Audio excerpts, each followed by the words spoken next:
Good afternoon, Saint Lucia. I'm Homer Dimak. And I'm Marcus Day. And this is Bon Apwemidi Lisi. And we have with us, as our guest this afternoon, you all been waiting patiently, the Honourable Senator Mark Golding, the Minister of Justice of Jamaica. Good afternoon, sir. Good afternoon, Dr. Day. Good afternoon, Kai. Good Herma. afternoon. Yes. Yes. So, yes, thank you very much for joining us. This is a fantastic opportunity to get through to people in St. Lucia what's going on in Jamaica in terms of the big issues around cannabis. Yes, well, thank you very much for inviting me on your show. And I hope that by the end of it, our friends in St. Lucia will have a clear picture of the direction that Jamaica is moving in.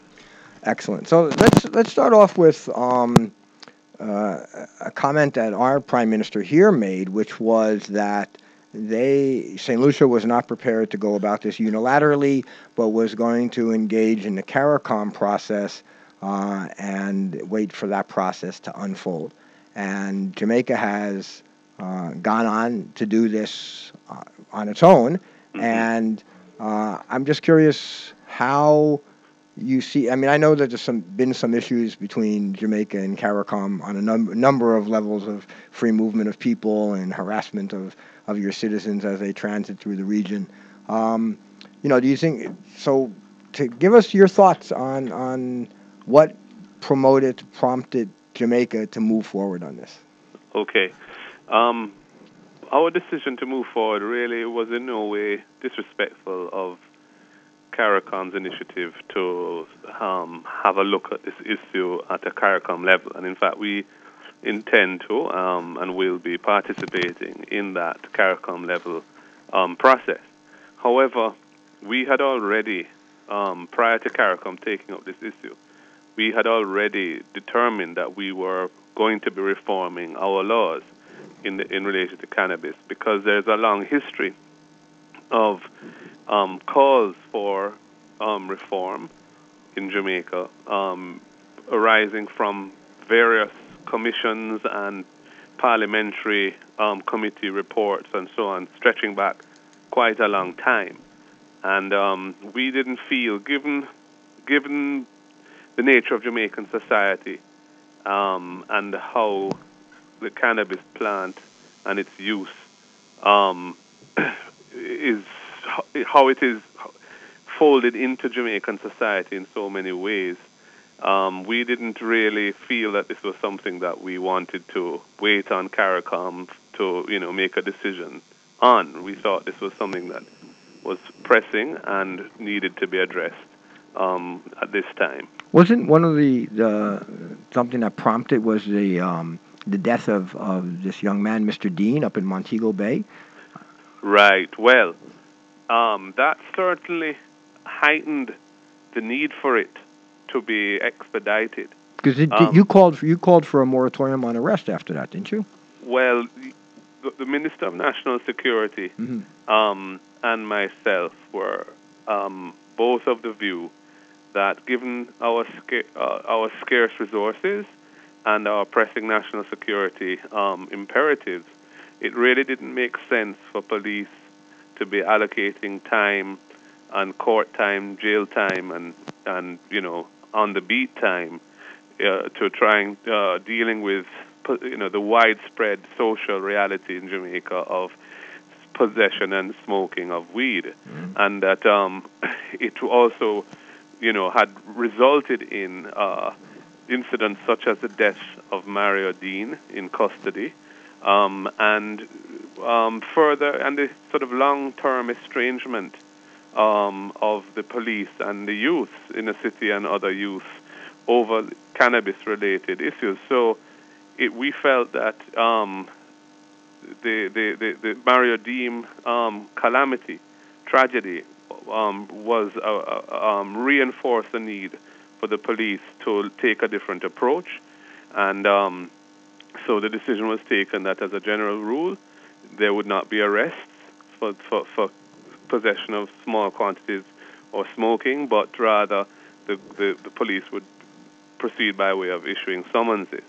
So that was a decision that was taken in, I think, August But by the time that happened, we were already well down the wicket Okay. in terms of developing our overall policy, and it had gone to cabinet and had been approved already. So that just kind of reinforced the need for the approach that we'd already decided to take. So the model that you're following, would you call it decriminalization or regulation, or how do you characterize? Those words are hot. not always helpful because they don't have very precise meaning. Right. But certainly in terms of medical cannabis, we are going to have a regulated industry for that, which will be informed by the requirements of the international treaties that Jamaica is a party to. Mm-hmm. In terms of the social justice side of it, I would say what we have done is we have modified the penalties. We could call it decriminalization, I suppose. We have modified the penalties so that it becomes a ticketable matter that is dealt with outside the court system and is a non-arrestable infraction and will not result in a criminal record. What happens if they don't pay the ticket? The law provides for an order for community service to be made. If they're brought before the court for not paying the ticket, then a community service order can be made. Because at that point it becomes a contempt of court kind of issue Exactly. rather than right. Okay. Yeah. That makes sense. So that is where we're at. Mm-hmm. We have also recently Jamaica went the route of prohibiting tobacco use, smoking in public spaces. Okay. And we have basically aligned the cannabis smoking rules to that, so that smoking cannabis in public will be dealt with in a similar way. And we have eliminated smoking of cannabis as a separate offense. Possession remains an offense in the sense that it is a ticketable infraction, but we don't have a separate thing called smoking cannabis. We just have smoking in public spaces, which is not allowed. So smoking in public places, irrespective of the tobacco or the cannabis, it's going to be just a smoking penalty. Correct, a smoking violation. That's right. A public space smoking violation, that's good. which is also ticketable. Okay. Yeah. Under the law, how will people get this 2 ounces of non-criminalized marijuana? Are you going to have a distribution network, or is it going to be one of these issues where, like in Amsterdam, where the front door and the back door, never the twain shall meet? Yes, that's a good metaphor. Well, first of all, it's important to bear in mind, but as a general principle, the cannabis is still not a lawful substance. So there is although we've modified the penalties, we have not legalized the supply chain except in the regulated medical marijuana part of it. Mm-hmm. But for the recreational part of it, that remains outside of the law. There is an exception because we have recognized the rights which we treat as, and we consider to be constitutional rights, of the Rastafarian community, and they will have exemptions available to them for cultivation for their sacramental purposes, and also events where they are religious celebratory events will also they will have the ability to get exemptions for those as well. So a special regime is being developed for them. There's also because of the tradition of using ganja in Jamaica as a home remedy for colds and fever and other things, we have allowed a small amount of plants, up to 5 plants, can be grown on any premises. So that actually solves some of that supply chain problem also. It does. Because people can have their. Now, will there be inspections for that to make sure that there's no more than 5, or? Yes, I suppose if the police will if they go on premises for whatever reason and see that there more than 5 are being grown, that would be a breach of the law. I don't know whether as a matter of policy. I doubt that they would be intending to undertake such inspections in the ordinary course. Mm-hmm. I mean, it's a major violation of people's privacy to go into their home unless you're trying to investigate an offense. So I don't anticipate in an ordinary run of things that you're going to get much of that happening. But it will remain unlawful cultivation if you do more than 5, unless you have a license to grow it for medicinal purposes. And what about the hemp production? Hemp is also going to be subject to the same regulatory regime. When I say the same regime, the same body, we're setting up a cannabis licensing authority, Okay. which will regulate both the medical cannabis and the hemp industry, and that would include hemp grown for non-medical purposes, industrial hemp. Will you be processing the hemp in Jamaica? Will you be making fabric and I don't know what, in terms of how that industry will emerge. I'm not sure. The Minister of Industry has had approaches from investors who are interested in hemp. I'm not sure exactly what their plans are, and so I don't know what form the hemp industry in Jamaica will take. But the law will facilitate it in a regulatory environment. It's interesting because we're looking at models of regulation, and you have the what's going on in Uruguay, which is a state-controlled, state-manufactured, Yes. state-growing and distribution. I mean, very similar to the liquor stores in Ontario that all belong to the government, right? The provincial, I forgot what the initials that they call these things. And then you have the American model, which is basically private enterprise and commercial exploitation. And has Jamaica given any thought to where in that scheme of things Jamaica is going to fall?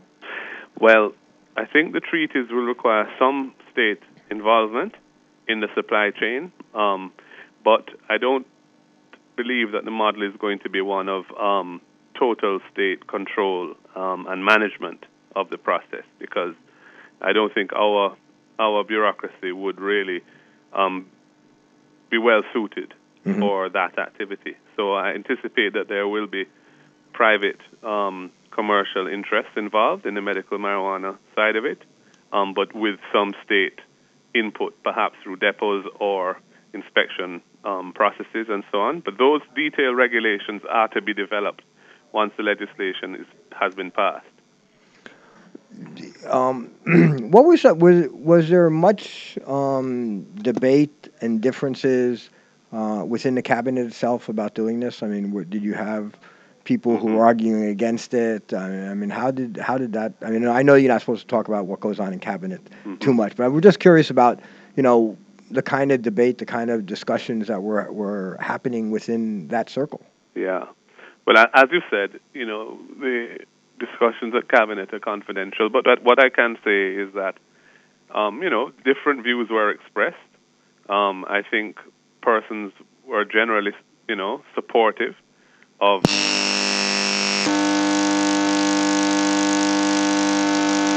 some of the concerns that were expressed earlier on in the process were addressed through modifications to the policy to take account of those concerns and so on. But at the end of the day, we were collectively in favor of the policy.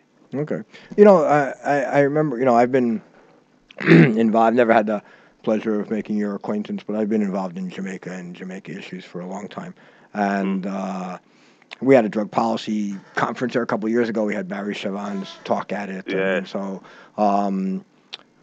great man. Always good to mention him in these kind of discussions, so we don't, no longer with us, unfortunately. Exactly, but I mean, the fruits of his work from the Ganja Commission and past that.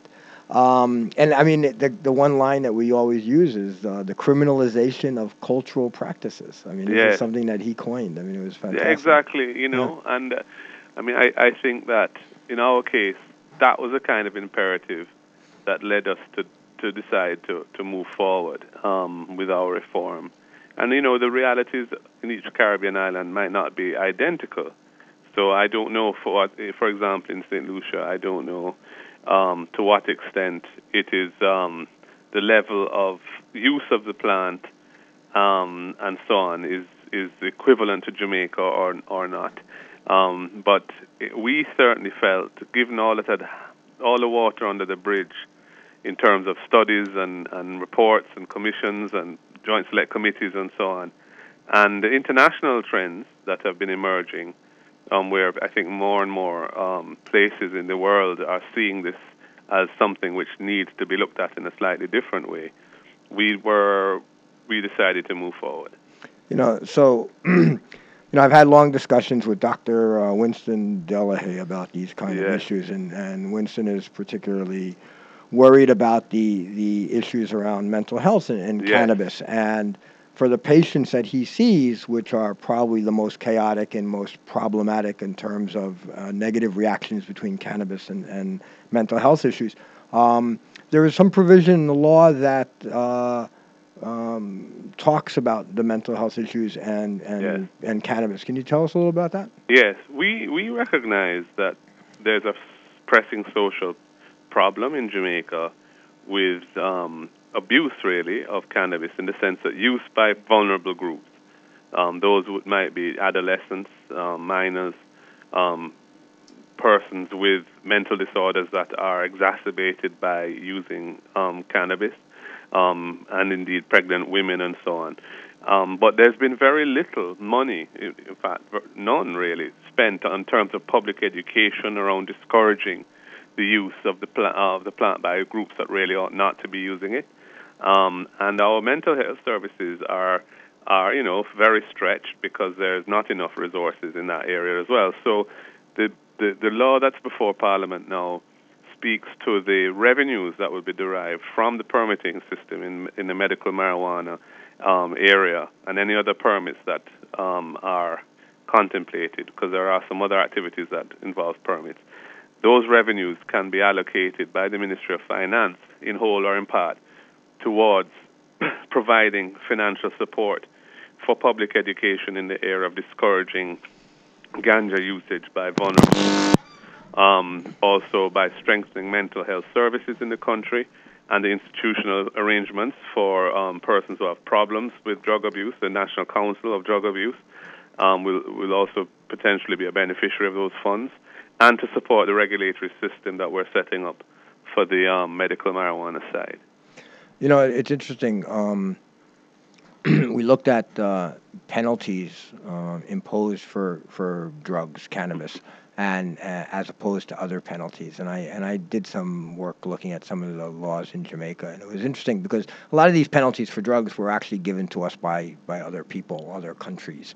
And so you had a 35-year maximum term of imprisonment for cannabis, for possession, right? And yet, for grievous sexual assault, the penalty, the maximum penalty, was 10 years.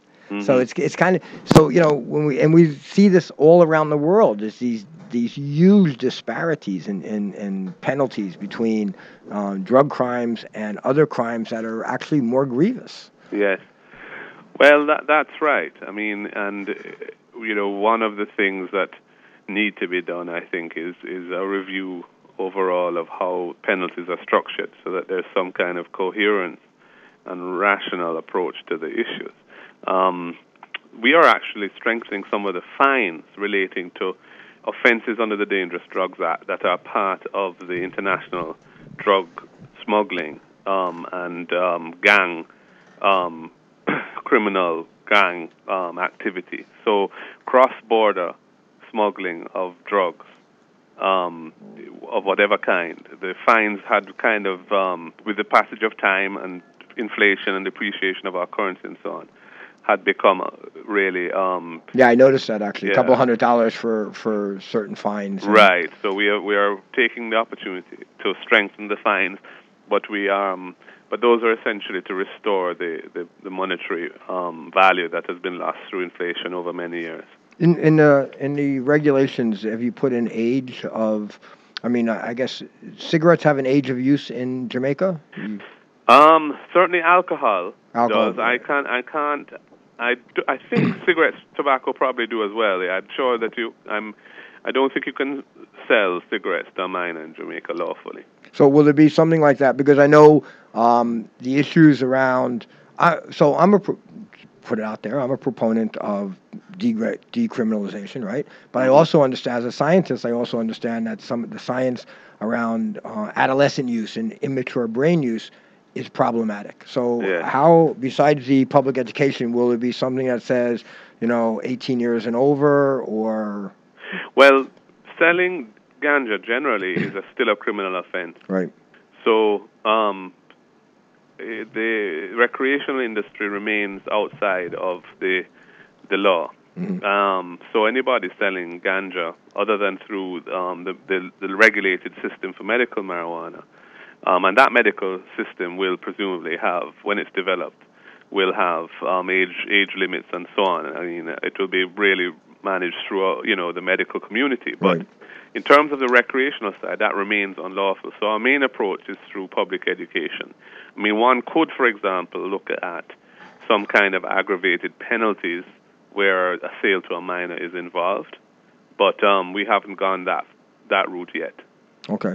What about, have you, so the commission, the regulation commission, will they be looking at continuing medical education for physicians, or was that, how is your medical and dental association addressing this? Are they on board with this, or Well, I haven't heard what the dentists have to say.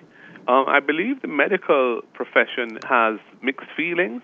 I think that there are many doctors who are very interested in the potential of cannabis for medicinal purposes and therapeutic purposes, and the university certainly is very interested in research. Both we have we have more than two, but the two universities, the two largest universities, have already written to me about their interest in pursuing research in this area, and I think the medical profession generally will embrace that. I think the concerns come from, the kind of thinking that you refer to, that Dr. Delahaye has, articulated very strongly about, the dangers of cannabis use by vulnerable groups, adolescents, and so on. I think that is where the medical profession has a concern, and as does the government. But my point is, I don't really think that this legislation is going to impact the consumption patterns in Jamaica, which are already very defined and developed. But what needs to happen is more public education to discourage the type of use of it, which is damaging. And none of that is happening now. And Dr. Delahaye and his colleagues are feeling the effects or seeing the effects of that in their patient cohort. And I think that if resources have become available to tackle those issues, they ought to be pleased about that.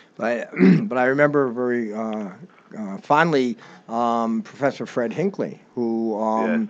was actually is a strong proponent of using cannabis for various mental health issues. I mean, Yes, almost the yes, exact Dr. opposite Fred of it. Hickling, absolutely. Yeah. And I think that this is an area that requires further research. I'm no expert on this, but I mean, my understanding is that, for example, for schizophrenia, this is not cannabis use is not recommended. But then for some other disorders, bipolar disorder and other things like that, there can be benefits derived from use maybe in certain circumstances. As I said, I'm not an expert, Right. but I believe it's not a one-size-fits-all approach. I think that it's more nuanced than that. Well, I'm sorry, go ahead. In terms of foreign affairs of your country, how much was that taken into account in making this decision? It was a major factor because obviously Jamaica is a small island state in a big world, and we value our relationships with our neighbors, and the views of our neighbors are relevant and important to us. We have noted the position, for example, of the Obama administration on how they are treating with, ganja use and cultivation and the entire cannabis industry in the United States.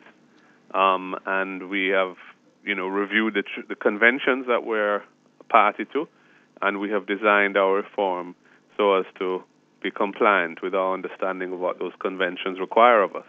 Okay. Will Jamaica be attending the Commission on Narcotics Drugs? You were a member of the commission, but I think you stopped attending. Are you familiar with that? Is that That is the Caribbean Commission? No, this is the United Nations Office on Drugs and Crime, the Commission on Narcotic Drugs that takes place in Vienna. In Vienna? Yeah. Yes. I am not aware of that. Okay. No. Yeah, it's Foreign Affairs. It's Foreign Affairs. I mean, we have been participating in some of the informal dialogues that have been going ahead between governments and NGOs in the hemisphere. There was one in Colombia in December, which I attended, and there's going to be one in Uruguay in a week or two, which I hope to go to as well. And this is all in anticipation of the United Nations General Assembly special session, UNGAS, in 2016, right? Which will be looking at drug policy issues. And so some, preparatory work is being done around that. But in terms of the commission that you referred to, that I don't think my ministry has a role in that, and I'm not aware of it. Okay, Senator, if we could just put you on hold for a few minutes, we'll take a break and then we'll come back and continue our discussion, if that's okay with you. Okay. Just a couple of minutes, just for pay the bills. Sure. Thanks. So this is WVENT 93.5, 94.7, and we're speaking with the Honourable Senator Mark Golding from Jamaica, the Minister of Justice. We'll take a break, and we're going to come back. Non-stop views and opinions are expressed with Marcus and Herma, 2 to 6 p.m. weekdays on WVENT 93.5, 94.7. St. Lucia Talks.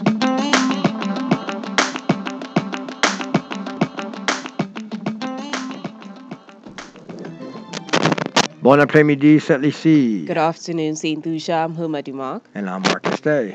And we're here with Senator Mark Golding from Jamaica, Minister of Justice. Still with us? Yes, I am. Excellent, good. So I wanted to, I was just, about heroin addiction and what they call opium substitution therapy, when they give people methadone to replace heroin. Yes, I've heard of this. Right. Mm-hmm. Yeah, we don't. It's not an issue we have in the Caribbean, thank God. Right? Yes. No, but in St. Lucia here, we have done very good in terms of using cannabis in the work that I do, and using cannabis for treating alcoholism and also treating crack cocaine addiction. Oh, excellent. And and people like Winston would say, well, they should not use anything. And my comment is, well, if I can get a crack user who's homeless and chaotic to only smoke cannabis, I think I'm doing pretty good. Because they turn their lives around. I mean, they become much less of everything. And it's really interesting how we haven't been able to really pursue this in any kind of way because of the law. I mean, it's also the same in terms of when you talk about talking to young people. I mean, we've always been challenged with the fact that I can't talk about safe cannabis use or postponing your cannabis initiation until you reach 18 because your brain is immature, because all I could say was, it's against the law, don't do it. Mm-hmm. And so, to me, by decriminalization, it allows us now to have conversations with people who are using and to talk about, Health Canada put out, I think it was about 2 years ago, they put out safe cannabis use handbook, basically. And they said, even though it's illegal in Canada, we know that 3 or 4 million people every day are using cannabis, and so we feel obligated to put this message out. And it was really interesting because one of the things it talked about was driving. It said, if you're smoking cannabis, you should wait 3 or 4 hours before you operate a vehicle. Okay. Right? And it was these kind of, it was postponing initiation. They said if you're smoking every day, you might want to look at that. It might be a problem if every waking hour of your day you're under the influence of cannabis, that kind of thing. Right. And I thought that was very helpful considering this other message we had, which was just don't do it. Yeah, I think the just don't do it approach, is unrealistic, given how prevalent the use of it is in our societies. I think really the public health approach is a more appropriate way of dealing with the matter, so that you look at it from the point of view of how can you reduce actual harm or what benefits can you achieve from a public health point of view by using it in a particular way, and just treat it in that way rather than just saying, oh well, it's a bad substance and it's banned, and if you use it, you're a criminal, and that hasn't worked. Right, right. Tell us how you're going to address the issue of all these people who have been previously arrested on cannabis charges and are carrying police records. Well, we've already dealt with that because we passed a law in September 2014 that expunges the criminal records of persons who were convicted in the past of smoking, ganja, or possession of small quantities. So that has already been done, and the administrative arrangements are being worked through to actualize it. How many people you think will actually be affected by that? It's difficult to tell because the database is not computerized. It's a manual record-keeping system, so we don't really have that data. Right. But anecdotally, we think it's in the thousands. That in itself is going to be a very interesting paper to write after you do it. The whole process of contacting people and it would be very interesting. In fact, it'll change people's lives. It will. People will get clean police records because that was, for those whose only offense was that. That's right. And, that has been a major issue because with that record, you were disqualified from working for the government. In the public sector, there were places that you couldn't travel to if requiring a visa. It was a very debilitating thing. So that is a major thing. And the mechanism that we have for the expungement now, the normal mechanism for expungement is you have to apply to the Criminal Records Board and process the application, etc. But we are with the police, we have come up with an arrangement that when anybody applies to have an extract of their criminal record, if on preparing the extract they see that there is a past conviction for possession of a small quantity or smoking, they treat that as an application for expungement, and the expungement is then done, so the record is issued without that offense on it. That's fantastic. I think that's. I think that is going to be a major, have a major effect on a lot of people's lives. We did a research project here in St. Lucia. I did it two years ago, where we just went around and basically engaged young men primarily on the block about instigators of violence in their community, and the number one instigator of violence was when the police came into the neighborhood, pretty much ghetto, garrison kind of neighborhoods, looking for cannabis, looking for drugs. And that caused a major, because the police would always come in very heavily armed. And we have SSU, so, we have a small posse of these guys in fatigues and automatic weapons and these kind of things. And that was really interesting for us in terms of, because the second and third on the list and way down on the list was fighting over women and alcohol, basically. Okay. But it was interesting that it was the police that were the major one. But one of the things that came out of this study that we really were amazed about was we started to come in these garrison communities. We had people who lived there forever, right, generations, and then we had a whole new posse of people, young men, who gravitated there because they were basically cannabis-friendly spaces. And drilling down to them, why did you leave your home? What happened? Inevitably, when we got back to the original story, it was inevitably a cannabis at school. They were caught at school. The police were called, and that just spiraled down into almost continuous criminal justice contacts, including either, the boys' training center or the prison. And it was all around basically, public use, because most of our young men who are street engaged, spend most, 18 hours a day basically on the corner kind of thing. That's right. But that really surprised us that it wasn't the use of cannabis or the inebriation from cannabis. It was just the mere fact of possession of cannabis in an environment where it was criminalized that basically started these young men on this track to more criminality, because basically as the criminal justice context became more severe, the limited number of other avenues that people could go to pursue in terms of economics, and they were almost forced into greater criminality just because of their cannabis use. Well, it does sound like there could be significant returns in a society with that type of reality, to looking at the whole question of how the plant is dealt with, so as to kind of break that particular chain or cycle that seems to have much greater negative consequences than any positive benefits to be derived from a strong prohibition position. Does that sound like a scenario that was happening in Jamaica also? I'm not sure. How is cannabis treated at schools? Oh, well, it is not permitted at schools. Right. Well, but I mean, did they call the police, or did they just take it away and just give them detention? I mean, I think it would be treated more seriously than that. I think it would be treated on a basis for expulsion. Whether they would involve the police or not, I can't say. That may depend on the particular principal of the school. I don't know if there's a specific policy in school for whether police are called, but I know that it is something that many schools treat as an expellable offense. Mm-hmm.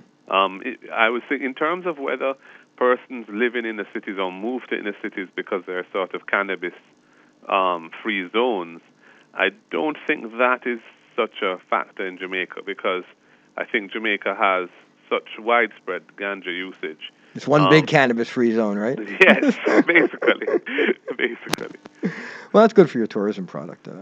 So what about tourists? Are you going to be promoting this in your tourism? Well, I know you're not the Minister of Tourism, but I mean, you think that this is going to impact on your... I mean, I would imagine that people are already coming to Jamaica for cannabis holidays already. I mean, it's not like... But I think it'll make them less scared. Jamaica has an image internationally, which is, our culture, the reggae culture, Rasta culture, the whole herb smoking and use is kind of tied up with all of that. And so I think that being part of what Brand Jamaica is, there must be persons who want to visit Jamaica because of that.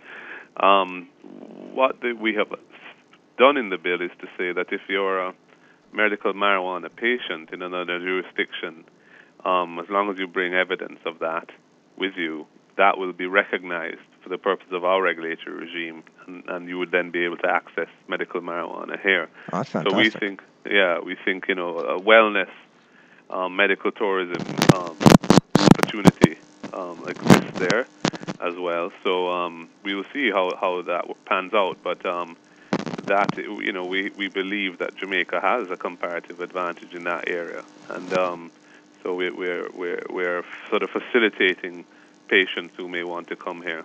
Have you made any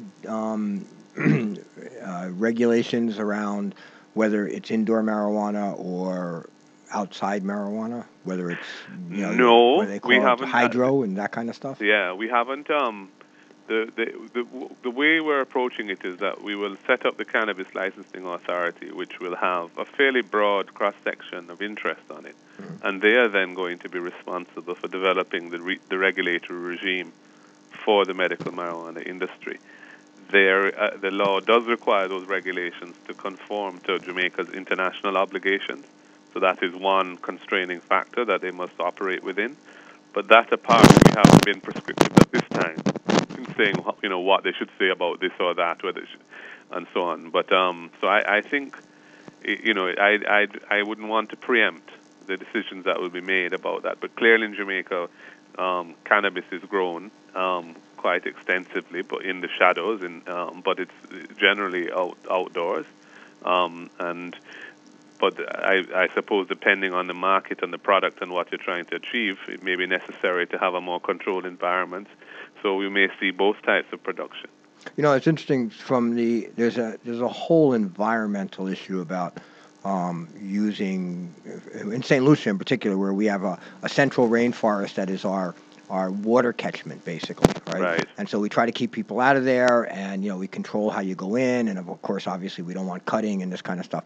And this has been our major issue with cannabis cultivation, is that people go off into the rainforest, and they clear cut the forest, and they plant some plants, and then what happens in the interdictions are the police come and they pull up everything by the root, and then we get environmental degradation, we get erosion, we get all kinds of issues. So, I mean, I don't know whether you've had those problems. I mean, obviously people are hiding their cannabis cultivation in the mountains where, Yes. it's the environment is very fragile. You think that the regulatory environment that you're putting in place is going to bring people out of the shadows, basically? We hope so. We hope that we want the industry to be an inclusive one, and that will allow persons who want to have the benefit of operating lawfully, and that it will facilitate their entry into the regulated industry, and certainly environmental factors in terms of how ganja is grown in Jamaica now, unlawfully in hiding. I don't have evidence of that, but I know that it must be situations where clearings are made in which are not easily accessible, Right. to law enforcement and so on. So I'm sure that the general prohibition on it must be conducive to some environmental damage. I think probably the most far-reaching aspect of this change in your law is the acknowledgement that the Rastafarian religion is actually a recognized religion in Jamaica. Yes. And I think that I've always had that. In fact, I've always said that if the Rastas ever got together and actually went to court and sued under any of our constitutions, which provide for the freedom of religion, it would be an interesting court case in terms of Rastas making their case. I know that even in here we have an ecclesiastical department, part of our Ministry of Social Transformation, and there's been a number of ecclesiastical consultations where they try. There was actually a provision that said churches can exist as long as they follow the laws of the land, and many of the small churches, the evangelical churches that are not drug-using churches, were like, no, you can't say that, because obviously what happens if you say we can't worship on a Saturday or a Sunday, something like that. But the Rastas have always said this is part of our sacrament, and yet, they have been probably more criminalized than any other population around, just by the way they look, their hair and stuff like that. At least in St. Lucia, that's the case. This is going to be amazing in terms of we've seen our courts in many of our countries use court cases from other countries to decide things. And I think that, I think it won't be long before someone cites the Jamaica legislation in terms of the recognition of Rasta as a religion to make a case in other countries. I hope so, because I do feel that the Rasta community has been oppressed and undervalued by society for too long. Certainly in the case of Jamaica, they have been very significant contributors to our cultural identity and our internationally, and our brand internationally, and our music in particular, our food, a number of things. And visually, the colors that are associated with Rasta are colors that are recognized around the world as having a certain meaning or importing a certain vibe. So I think that we have benefited from their cultural munificence, as it were, but we haven't previously recognized them as having rights that are derived from their beliefs. And we passed a Charter of Rights legislation, constitutional legislation, which kind of re-expressed and modernized the constitutional human rights provisions of our independence constitution, our 1962 constitution, in 2011. And that was a bipartisan effort, which had been worked on for ages and finally got done. And we felt that, given that we have restated those rights in our constitution in modern terms, and freedom of religious expression is part of that, it was just an untenable anomaly that the original source of Rasta, which came out of Jamaica, still was a country where the Rastafarian practices were prohibited under the law. And so, I feel personally that that's a very important element of the legislation. No, I agree with you. I think it's fantastic. I think there's people who are supportive of religious freedoms and throughout the Caribbean that are applauding that, and I just want to recognize that in terms of well done. Thank you very much. Thank you very much, Dr. Day. So I basically am done with our drug conversations. Mm-hmm. You want to say anything about Casey and how well she did last night? Well, You must be very proud. Very proud. I mean, we're